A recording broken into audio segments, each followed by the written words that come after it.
Brian De Los Santos, Mustang Daily. Thanks, Eric.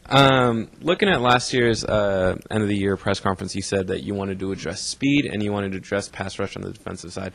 Do you feel that you addressed those areas with this year's recruiting class? We definitely think we've addressed it in two areas. In recruiting, we think Kyle Murphy is a proven guy that's done it, and he's done it both on the inside and on the outside as a pass rusher. And I think, secondly, as a high school guy, I think Chris Lawrence is a guy that has that athleticism as an inside pass rusher, because sometimes it's easier for you to get a one-on-one pass rush inside than it is outside. I mean, you can create it by where you play certain people, and hopefully by the protections that the opponent's using, you can get that guy to be one-on-one. And we think that eventually, we don't know if he'll be that instantly, that he'll be that type of guy. And the other part of it is that, I really think our players, we have a better understanding of what they can and can't do, too, in that particular area, and we're doing some things to make adjustments as far as where people play that we think will be beneficial to who we are as far as the defensive line next year and rushing the quarterback. And you also want to be able to rush the quarterback from the edge, so linebackers become a part of that equation as well. From the speed standpoint, I mean, anytime you get a guy that runs 10.48, I think you're addressing that question. I mean, he's fast. And, how fast would he be if he still ran track today? But if you're backing up Noel Devine, who arguably is one of the fastest guys in college football, next to that guy from Clemson, you're talking about a guy that's probably got some pretty good wheels, and it can be pretty exciting. So we're excited to see what he can do and think that he adds to that. But I think all those slots, KJ Cusack is an outstanding player, too, that will be able to do some great things for us with the football. And KJ is an outstanding returner on top of all that. So I think we definitely address the needs that we have as far as what we're going to do with the guys returning. I think that, like I said before, these guys still have to come in and prove two things: that they're Mustangs and they want to be Cal Poly guys, number one, which we think they do by signing here, and two, that they're better than the guys we have in the program. You guys went through a lot of injuries last year, and it kind of tested your team in the aspect of depth. Was this year's recruitment class more of a depth recruitment class, or was it more of an instant contributor recruitment class? Well, like I said, I think we're bringing all these guys here to start. I mean, that's why you're coming. And every guy on our team, we're telling them start. And then we'll find out who they are. What I do think is we have a better understanding of what we have, so therefore, when we did bring young people in, we have two offensive guards that we think are outstanding players. I mean, Mo McClure and Big Will, I mean, they're outstanding football players. So if we bring two guards in, yeah, hopefully they compete. And if they can beat those two guys out, wow, they're pretty darn good. If they can't, with Will being a senior and Mo being a junior next year, we provided ourselves for good transition to keep the thing moving. And to me, the most important thing in this recruiting process is once you get the thing moving in the direction you want it to go, to keep it in that direction. And you can only do that by continually bringing in good players that will compete to beat guys out that have been in the program. Will they? I think it's a difficult task for those guys we brought in at guard, but not impossible. But they definitely add to who we're going to become in the future. And I think the same is true with Lance Castaneda, as far as the wide receiver thing.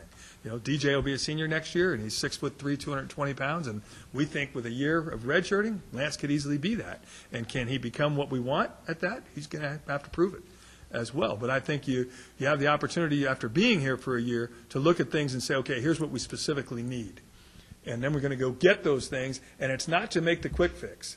That's not. If I want to make the quick fix, I would have went out there and tried to find 16 or 17 junior college guys. It's to fix things long term so that we don't get in a position that we're, on the offensive line, the injuries we had were extraordinary. I'm not going to lie to you. I mean, you lost Jason Cox before he ever took a snap for us, and the guy's a starting offensive lineman. Art Munoz, who arguably was our best player. We didn't start one game this whole year with our starting offense, not once. Not with what we went into it. Sometimes with 3 or 4 offensive linemen out. Will didn't play all the games because of injury last year. Hal Kelly tried to play hurt a couple of times. We were young, and that's going to benefit us, but we really want to make sure we ever get in that position again that we have enough depth to be good. So I think you're answering both questions along the way with the recruiting process. Last year, you guys, Dominique Johnson transferred here, and this year it's West Virginia's Mark Rogers, who you had to tie to. But do you think that Cal Poly's starting to earn some respect from these FBS schools and the recruits that are going back and forth between them? Well, I'm not big on recruiting 4-year transfers unless they're the right 4-year transfers. And if we had another one that ends up coming here, that'll be great as well. But the bottom line thing is that when you have a relationship with people, or when you can do your homework on certain young people and find out that why they want to leave, what they want out of their life, what they want out of their education, what they want out of football. And you kind of knowing them or have a relationship for them, it's pretty easy to say yes to those guys. But we're not going to be here to have 16 4-year, the FBS. I mean, I hope we play Fresno State, beat Fresno State next year, and I think the young people that we're bringing in hopefully will give us the opportunity to do that. But the bottom line thing is, when somebody calls, we'll investigate it and we'll look at it and we'll make sure that he's the right fit. Mark Rogers, on his visit here, our players loved him. That has a lot to do with it. DJ, when he came here, very humble. Didn't come in here and say, I've caught 62 passes in the Pac-10. Who are you guys? He came in, joined in, worked hard, did very well in school. Unfortunately, he's had his off-season shoulder surgery, but DJ's got big things in front of him football-wise, but he understands the large picture as well. And I think those are the type of guys we're looking for if we're going to take 4-year transfers that we know can come in and be a fit in who we are and what we want them to become as a football team. Nate Alley, KCOY TV. Hey, Coach. Are you all done for this year, recruiting-wise? We have a couple left. I mean, not a couple. We have the opportunity to possibly sign a couple more. What we do with those two things will kind of ride the wave for a little bit and see where we are, see what happens after signing day, and then maybe make some decisions on what's out there and what we think we need on top of this class. And it could be, as DJ last year, we really didn't sign, I don't think, until May. So it may even be after we go through spring practice to look at who we are and what we have and see what happens with some young people. You mentioned the 4-year thing. Some young people go to those 4-year deals and they're in their first year and they want to see where they could come out of spring practice before they make a determination that they're going to leave. And maybe somebody will call in that respect. So we're not going to be fast-paced on it, but if somebody jumps at us that's been out there that we did know about, which we still have a few guys in mind that are actually going to visit still, we'll still take a look at those young men and see if they're the right guys for who we are and what we're still looking for. You mentioned KJ. If you want to go ahead and reiterate what you saw in him and what you envision him doing and whether or not he may or may not redshirt this coming year. A couple of good stories, though. My wife went to the game. I watched him play live, and she said, boy, he's small. And then she goes, but boy, is he quick. So it was a pretty good evaluation by the female in my life. But the reality of it is we had the opportunity to see a lot of guys touch the football as high school running backs. And some guys are magical with the ball and some guys are not. And that guy is productive. And I don't even know. I'm going to be honest with you. We don't, he's run an amazing 40 time at a combine that we didn't see live, but it's been an AccuTrack 4.44 40 time, which is blazing fast. If you run an AccuTrack 4.44, it's blazing. And then you hear all these people questioning his speed. And even us to a degree, I'm not going to lie to you.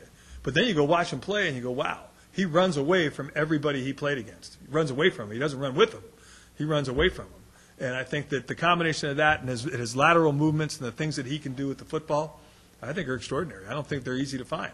Now, is the size thing an issue? Maybe, maybe not. I mean, they haven't been the biggest guys here in the past.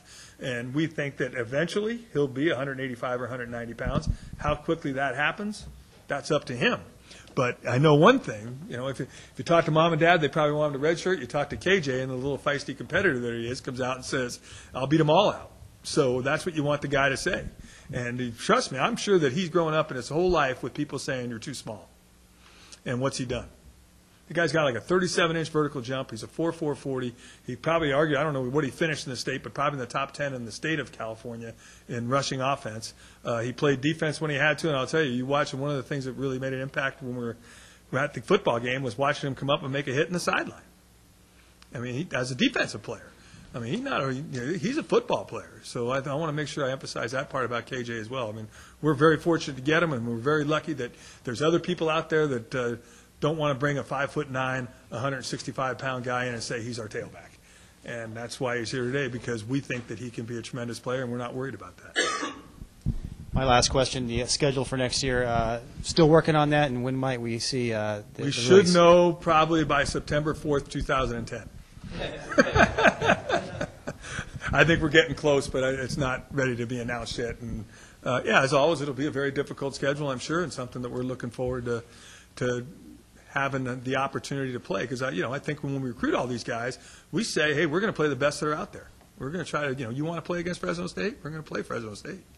We're going to play some people. So I think that what we're saying is that the schedule, once again, will be extremely competitive, and we're looking forward to that announcement coming from Coach Burdick's office at some point in time in the near future.